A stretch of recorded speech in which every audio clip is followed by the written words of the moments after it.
Yeah, this is Bruce from Bruce Patterson Photography. Welcome to my channel.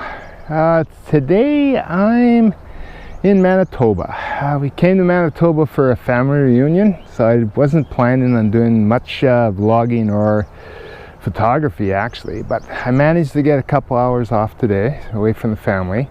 It's the wife's family, by the way, so I don't feel too bad about it. But I decided I'd come up to the old Pinawa Dam.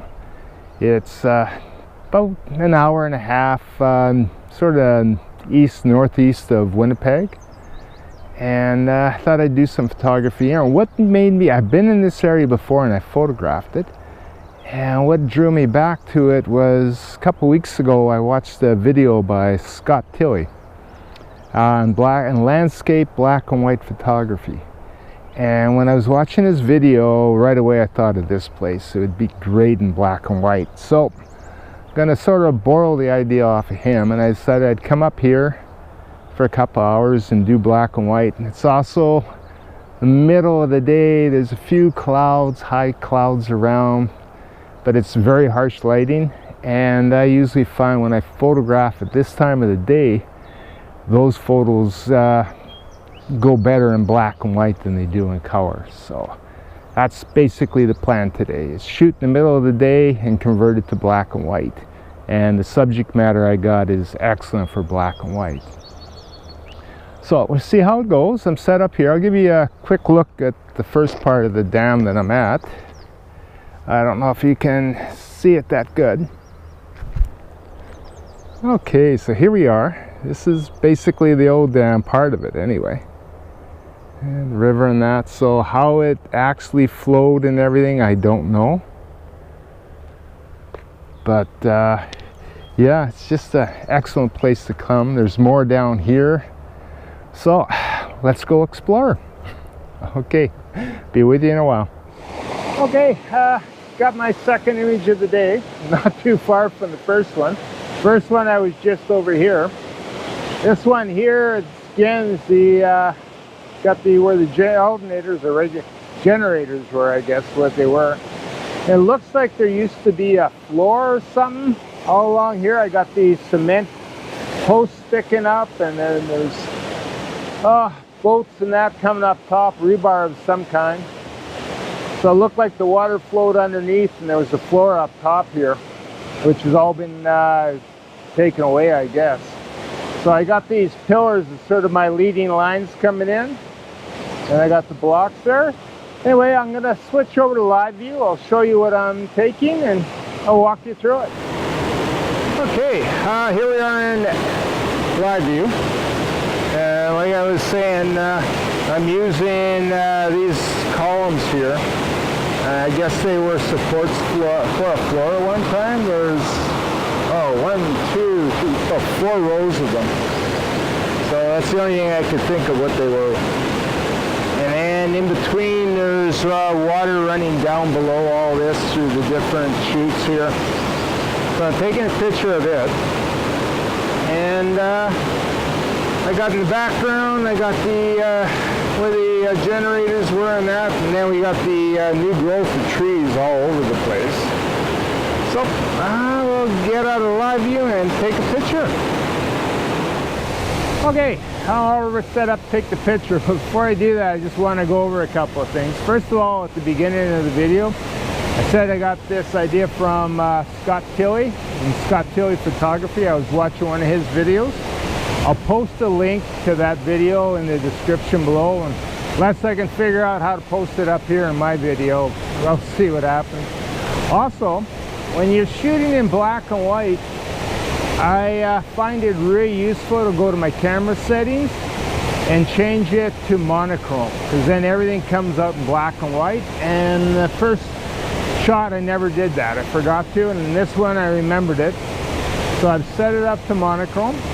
Okay, so here's the back of the camera. I don't know if I can show that to you or not. Like I said, it's awful bright out here today. See if I can get my shadow over it.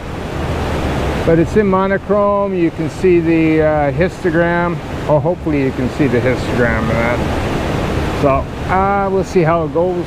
Anyway, it's all set, so just take a picture and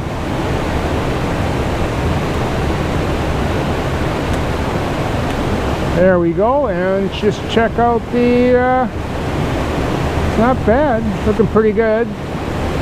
Histogram looks good. There's the RGB histogram and the highlights good. Yeah, it looks pretty nice. I think that'll look really good when I get it on the computer at home. So anyway, on that note, I'm gonna walk around, see if I can get a few more exposures. I know the spillway's just over here behind me, and I should be able to get some water rushing down. There's little waterfalls all around, but it's really hard to get down there and get a good shot of them, unfortunately. Like basically they're right below me here, so we'll see how that goes. Okay, catch you in a while.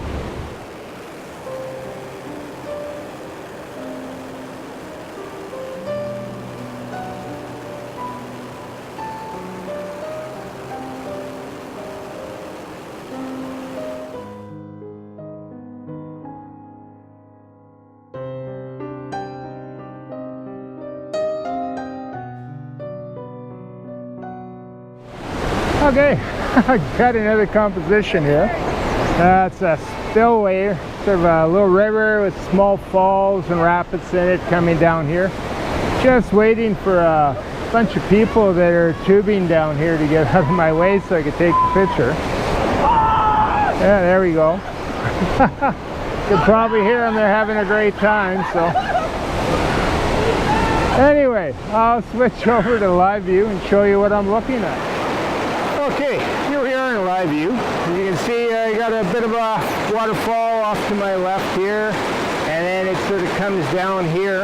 I'm using this one rocky ledge right along here as a lead-in line, and then also using the water itself as a lead-in line. Up back we have the main powerhouse for the old dam there. And there's a lot of big rocks here. I've also got the rock in front as a foreground interest too.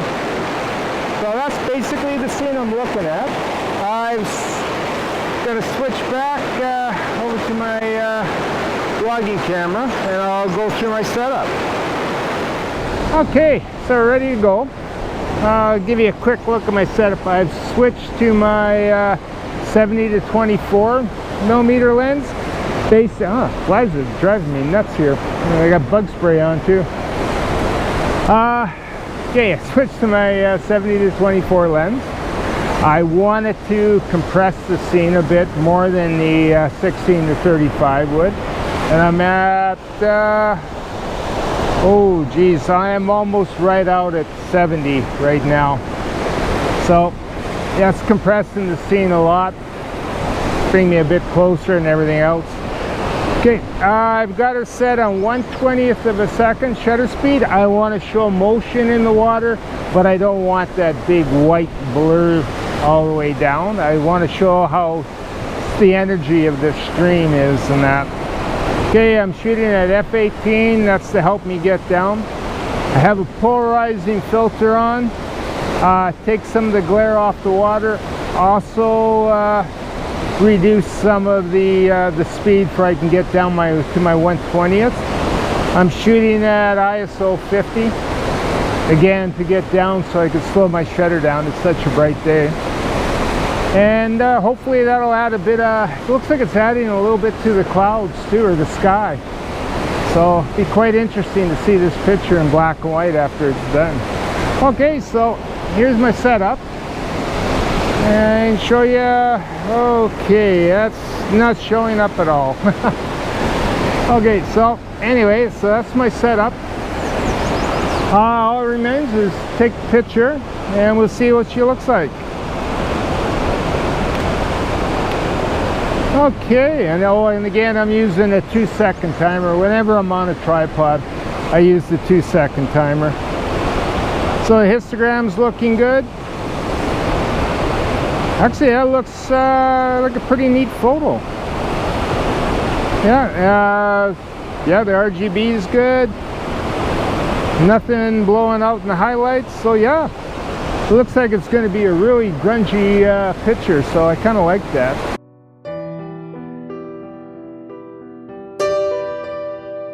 I'll walk around. I think I might try the other side here and get a different angle of this water, and we'll get back to you.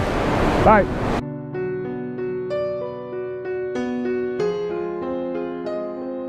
Okay, well, I guess I'm going to call it a day. I got a lot of shots. On my last setup here, just basically around where I started. I'm going to use a slower shutter speed, try to get the reflection in the lake here before the spillway and that. Just swing you around and give you a look at what I'm shooting at there. And then, yeah, I'll call it quits, but I was just reading some of the history on the dam. It was an operation from 1903 to 1951. It was built by a private company because Winnipeg was getting to be a huge population then of 50,000, which is kind of funny when you think about it in nowadays terms. So anyway, they had expanding transit, like streetcars and that, so I guess they needed more electrical power, and they took a gamble on building this dam and transmitting it southwest to Winnipeg. Anyway, I highly recommend any of you guys that head to Manitoba, definitely come up to the old Pinawa Dam. It's a fantastic place to take pictures. I barely scratched the surface today. There's so many waterways and cement structures around it, and then not only that, but just huge rocks like are in the Canadian Shield right now, and well, I guess the start of the Canadian Shield, and it's just a beautiful area to come take pictures. Okay, so my setup for this, I still have my 24-70 on. I'm still using my polarizing filter, take some of the glare off the water, and yeah, that's about it. I'm set up at 1/25th of a second.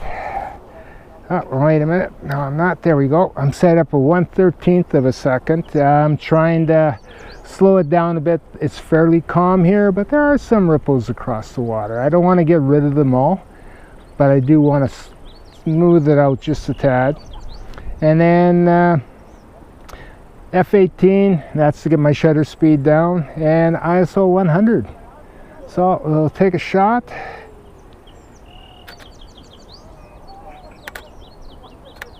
And that's it. Looks good. Yep, that's got her. So that's me for the day.